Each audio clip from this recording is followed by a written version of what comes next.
Adding and subtracting mixed numbers. Now, the easiest way of dealing with this quite frequently is to just go ahead and deal with the whole number part and the fraction part separately. If you can do that, then it's just easier to work it that way. If you can't, then we're going to have to do something called renaming, which we'll deal with in a minute. So here we go. Same denominators, same exact thing as we did before. You just add together the whole numbers. Treat that as, well, hey, easy enough. That there is going to be, if we go ahead and 5 plus 6, that's going to be 11. And 1/4 and 1/4, that's going to be 2 quarters. We got common denominators. We need to now go ahead and change that. 11 and now 1/2, as we simplified this second part, the fraction portion. So here, 2 7/8 minus 1 2/8. Obviously, I changed this to a fraction that's not simplified, but just to make it a little bit easier to understand it, this was 1/4. We changed it in 2/8, but since we're dealing with the same denominators, that's why I left it that way. So here, we've got 2 minus 1, that's going to be 1. 7/8 minus 2/8, that's going to be 5/8. And again, this makes perfect sense, just checking our answers here. 11.5, well, we got our 11. This here is close to 5. This here is close to 6. So we got our 11. So that would make if we were to do a benchmark for each of those, it would make sense that it's close to 11 here. Same thing, this is close to 3. 3 minus 1 is going to be close to 2. This is close to 2, so we're okay there. For different denominators, we have to do it as find a common denominator, and I'm going to have to write this over in a couple of different places. So 3 3/16, if we wanted to do that, what we'd have to do is, pull this up a little bit, what we'd have to do is, we would have to go ahead and change that common denominator, or to a common denominator. Common denominator for 16 and 5 is going to be 80ths.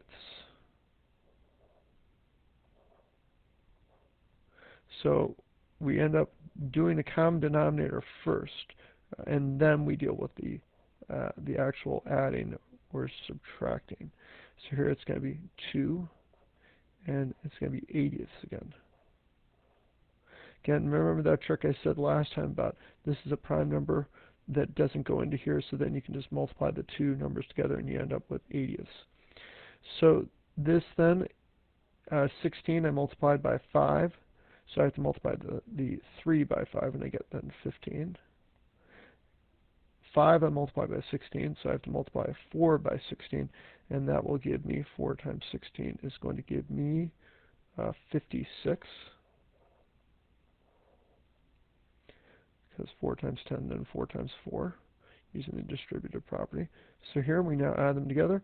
Well, we got 5 whole numbers, and then we got 56 plus 15, that's going to be 71 80ths. And 2 doesn't go into there. This is not divisible by 3. Neither is this, so we're pretty sure that's right there. And does this make sense? Well, this is close to 3. This is close to 3. So this is close to, well, 6. That makes sense. So here, 3 1/2. Our common denominator is going to be, in this case here, 16ths. It's easy when you have halves, and you just know that you need to multiply to get to the 16th if you have an even number. So 16ths.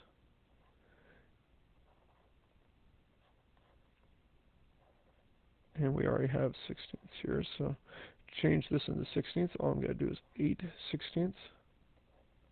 So my whole numbers, I only have one set of whole numbers there. That's 3, and then I have 8 plus 3. That's 11/16.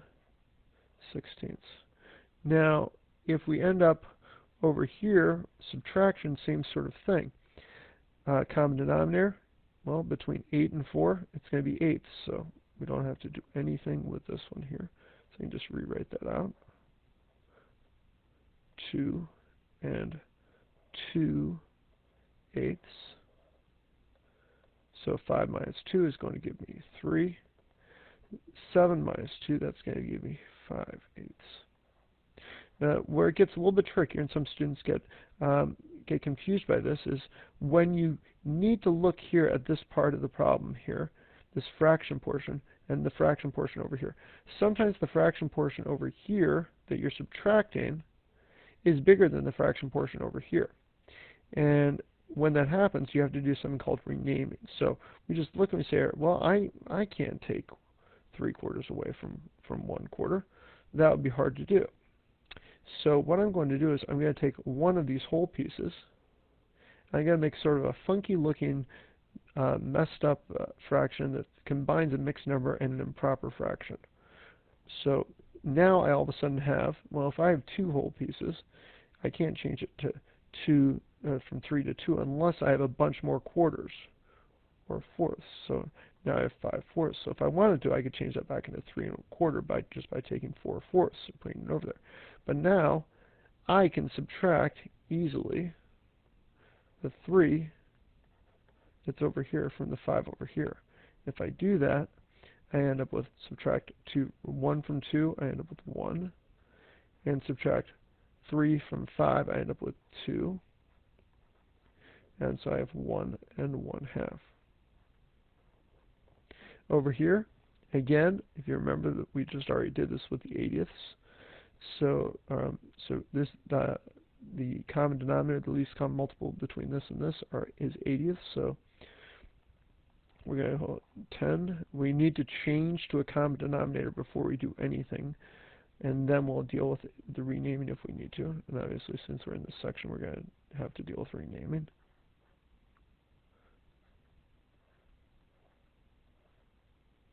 So here, this is going to be 15, because multiply the bottom by 5, the top by 5. Here, it's going to be 16. Oh, so close, yet so far away. So I need to get more 80ths over here. And the way I do that, 9. And now I have 95 80ths, because all I'm doing is I'm taking one whole piece and I'm breaking it up into 80 80ths. And then I'm adding it over here, so now I have 95 80ths. And then if I wanted to change it back to there, all I would do is take that 80 80ths and put it back over there, but I don't want to do that yet.